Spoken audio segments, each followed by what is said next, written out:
it's not possible to ethically source cocoa in West Africa. And so, but 46% of the labor on farms there, which is where almost all the cocoa in the world comes from, is child labor. So it's like pretty, like just a lot of things going on there. And so that's where I've been focusing a lot of my attention, because obviously we need a lot of cocoa for Feastables. And so we used to get our cocoa from Peru, which ethical sourcing is not as big of a problem over there. And we use a lot of family-owned farms and blah, blah, blah. But the thing is, there's not enough cocoa comes from Peru to supply big chocolate. And I wanted to show, like, so saying I ethically source my cocoa from Peru doesn't really prove anything, because big other chocolate companies will just go, okay, but we can't do that. There's not enough cocoa in Peru. So like that doesn't count. It's not possible to ethically source cocoa in West Africa. So, and I knew if Feastables kept growing, eventually we'd have to switch over there. So this past year, we switched our supply chain over there, and we've been just working with have you ever heard of Tony's Chocolate? And so I've been working with them to figure out how we can also ethically source our chocolate,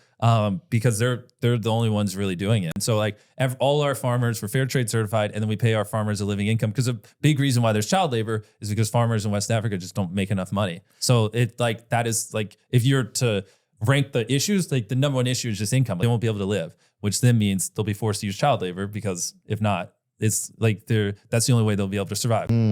But we don't want child labor on the farm. So we'll guarantee you'll make this much, but I don't want to see fucking 9-year-old Timmy on the cocoa farm. You know what I mean? Also, that's a really a big form of philanthropy itself, because, just teaching these people how to have more success in their own lives. I mean, that kind of stuff is huge. You teach one person in an area, and then they can be a leader and teach other people. It's like you don't even realize kind of the residual. Well, the bigger thing is of that. I hope to, I hope to get it where if Feastables keeps growing, where we can be like, look, we're a big chocolate company, and we're ethically sourced, and we're profitable. So then we can look at other big chocolate companies and go, you have no excuse, right? Right now, they can all just say it's impossible. If we can get to that point where theoretically we're selling $1 billion a year of chocolate, and it's ethically sourced and it's profitable, then like they have no excuse. Like, because there's over 1 million kids in child labor and on cocoa farms in West Africa right now. No way. Yeah, and like Feastables itself is not going to be able to get all 1 million out. But if we could theoretically get tens of thousands of kids out of child labor,